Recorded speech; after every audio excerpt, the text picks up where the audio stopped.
well, I was actually relieved when they canceled, or as Uncle Dana, which I'm going to keep referring to him as, postponed 249.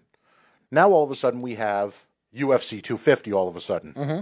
You know, to my mistake, I keep referring to it as 249 because it hasn't happened. So if it didn't happen, it got postponed. So technically the next event should be 249, but they're dubbing this one 250. And if you didn't think the other matchups were terrible and that fight card was bad, you want to talk about something even worse. Should we actually, can we go into the lineup? Go ahead. Go into the lineup. I'm disgusted. I'm so disgusted right now. It gets better. Don't worry about it. With the UFC, I'm just tired of it. Oh, wait. Save it until I'm done. Save it until I'm done with this lineup. You'll love this. Okay? And I guarantee you we're not going to be doing these picks either. Especially since this is supposed to be May... What the hell is it? May 9th? Mm-hmm. May 9th. May 9th. It's not going to happen, by the way. Well, first off, I mean, there were Fight Island, out there with Bruce Lee and, and all that stuff. ESPN's not going to allow it, so. It's not going to happen. Mm-mm. So, anyway, first off, the fight with Tony Ferguson, Justin Gaethje, that's still happening. It got pushed to UFC 250, basically the next available fight card that's supposed to be coming up in May. So that is your main event. Your co-main event now is Henry Cejudo versus Dominick Cruz. I hope Dominick Cruz pulls it off, even though it's probably not possible. Dominick Cruz is an old man who shouldn't be in the octagon. I'm going to give you a little trivia here. You're going to love this one. Go ahead, hit me. When was the last time Dominick Cruz fought? 5 years ago? I'll make it even easier for you. Mm-hmm. Who also was on a prominent female name the last time she fought in the UFC? He fought in the UFC. Rousey? You got it. That's how long ago it was since Dominick Cruz fought. It's 5 years ago. Almost 4 years ago. Yeah. Almost 4 years ago, where he lost to Cody Garbrandt by unanimous decision. I remember that. Okay. That was a close fight. And Amanda Nunes... As much as... I know they say that it was a unanimous decision, but I thought that fight was very close. No, I also think so. But I think Cruz just gave up on the last round. And that's how it came about. Anyway... So that's your co-main event now. Henry Cejudo versus Dominick Cruz. Now they're going and blowing dust off of the old champs to start trying to gain some kind of buzz about this fight card. Now, I would say this. I'll give them credit. They actually brought another viable fight in, but that one's not the main event or the co-main event. You have Amanda Nunes versus Felicia Spencer. Felicia Spencer, who's actually 8-1. She's a decent contender out of Canada. Right. She's coming in off of a couple of nice wins. Megan Anderson, she's actually a quality opponent for Nunes. Do I necessarily say that she's, an underdog? She's one of those fighters where you just don't know. First of all, when was the last time Amanda Nunes fought? That was about a year and a half ago. That was it was a long time ago, wasn't it? It's probably easily a year ago. Yeah, it was the beginning of last year. Probably easily a year ago. Yeah. Now you still have the heavyweight fight between Francis Ngannou and Rushenk. That one, I could see the winner going against Stipe. That right there is probably the best, most legitimate fight on here, along with Nunes. Don't even get me started with the main event. That fight shouldn't even be happening. Then you have Jeremy Stephens versus Calvin Kattar.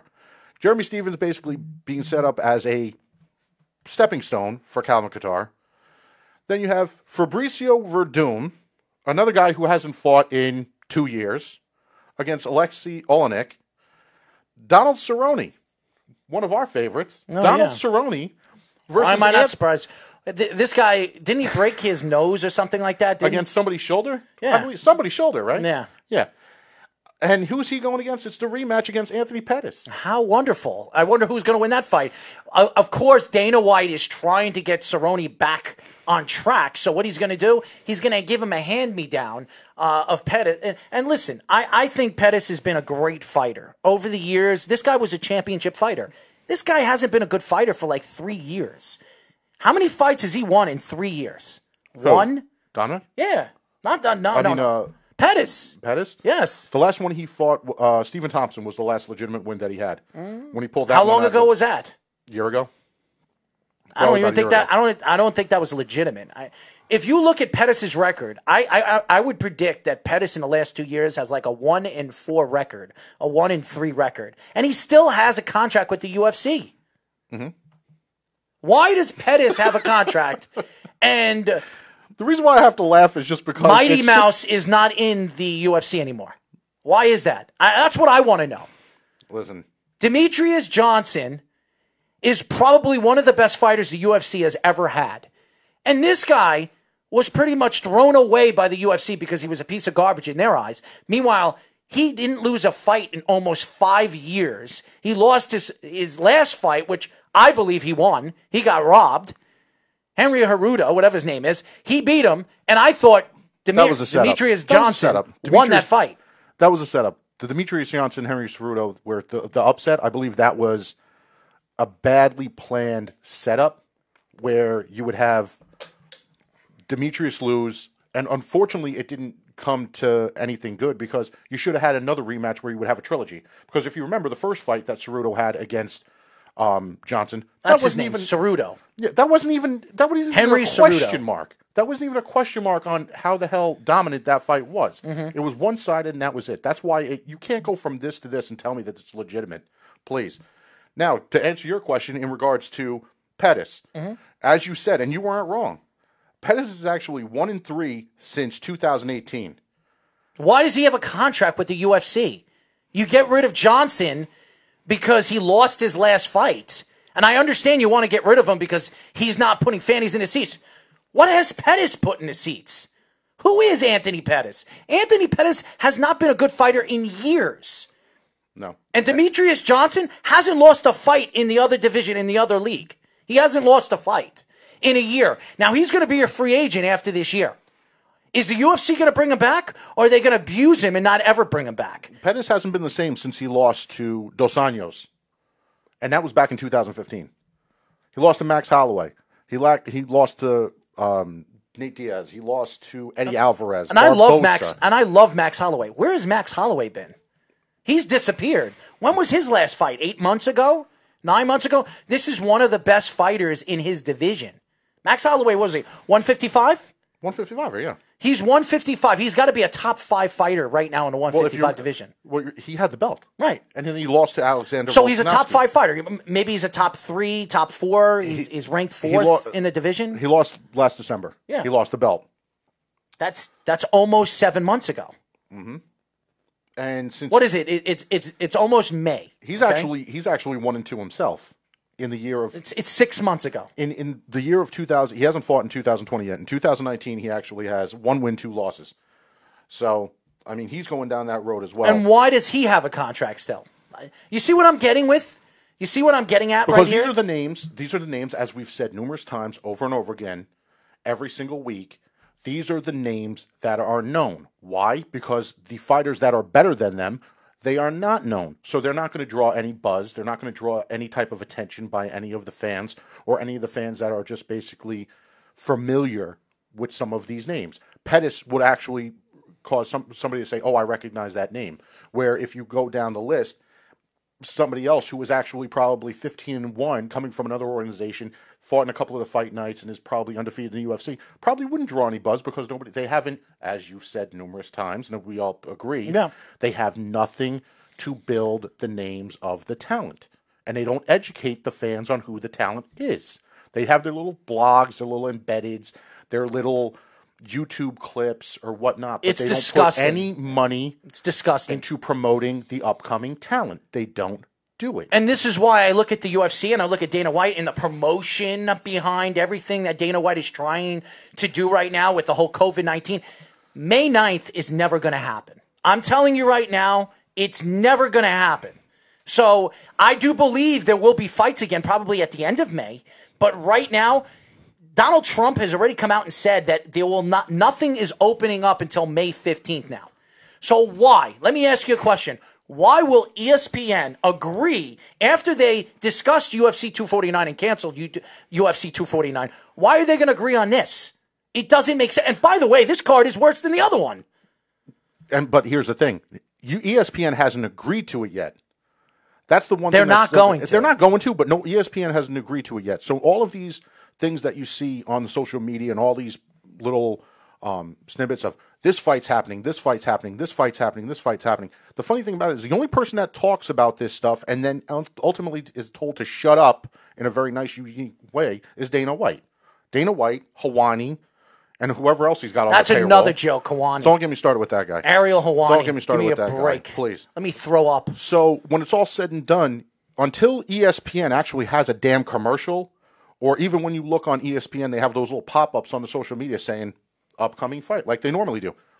It's until you see it, you're not going to believe it. And when, like I said once before, with that whole Fight Island thing, it is the biggest joke in the world because what is it? It's a secret. What the hell has got it? Why does it have to be a secret? What's the hide?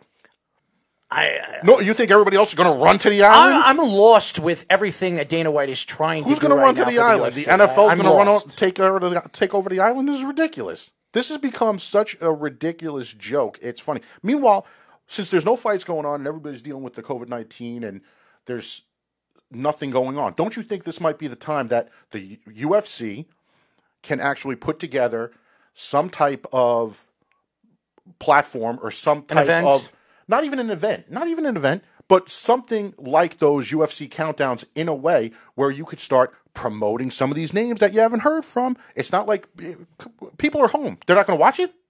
No, I think they're going to watch it, but what are you going to promote? Them in their houses dancing around? No, but they're not even leaving their houses because COVID-19. You could ultimately... How are you going to promote that? But what I'm saying is, even if you have... Hey, by the way, there's Ferguson. He's sitting on his chair right now. No, but that's just it. I'm not talking about those guys. I'm talking about the people that you don't know yet that have fought on the cards that nobody's seen, fought on the other cards that nobody's seen, fought on the Facebook, Facebook features that nobody's seen, right, and build up those names and just kind of come up with some kind of up-and-coming talent little review or preview or something like that. Why not? It doesn't cost them anything to do a clip show and do some kind of monologue or dialogue about who these fighters are. You have enough people out there between Hawani, this guy, that guy, whoever the hell you want to promote this or promote these guys. You have a bunch of little sounding boards out there. You could put something together in your own little studio, put a little clip thing together, some kind of little documentary, what the hell you want to do. Build up these names. You don't have to have a fight card to promote your brand. You know what really would sell to all the fans out there? Think about it this way. Having the UFC fighters dancing in the octagon. That would be funny. A dance contest. That would be funny. Why not? We see Conor McGregor dance against Jose Aldo. That would be funny. That would sell to the public. Come on, guys. You want to sell something? Sell it right. You're selling a product that doesn't sell anymore. It's not worth buying. Does anybody think UFC 250 is worth buying? Would anybody go out there and waste their hard-earned money? Oh, by the way, you just got $1,200 free from the United States. So maybe you can use that money. Because to me, that's what Dana White is trying to put together. Some half-ass event that is not going to sell to people. It doesn't sell to me. It doesn't sell to you. It might sell to the other UFC fans because they don't know anything about mixed martial arts. If you don't know MMA and you just want to watch fights because you're so bored and you have no sports on TV, well, then you watch the MMA. You watch that stupid UFC 250 and it'll sell. You know what my favorite part is when they announce these things on social media? When below in that comment section where you open up the comment section and you ultimately see all of the comments. And I love the comments when people are saying, by the way, I just want to give a shout out to Gladys Patino. I think it's Gladys Patino right there. Yes. I agree. More exposure will attract more people coming to the fights and investing in the fights. By the way, you're going to have to read that because it's further away from me. You're going to have to read the monitors now when people post. So, because I can't see it over here in this angle. That's why the monitor is in front of you. I'm usually sitting there. Speedy's usually sitting here. So gotcha. I read off all this stuff. So I can't really see what, but you're absolutely right. There is no exposure to the fighters. There is no exposure right now. None whatsoever. And I understand, well, you're saying they should do something on YouTube where you could see the fighters train. To me, and it doesn't right now, it will piss off America. That's why it will never happen. It will piss off the United States that these guys have all their trainers and everything in one room when COVID-19 6 feet away. I would rather watch these guys have a dance-off. I really would. That's more entertaining than some of these UFC fights that you see on UFC 250.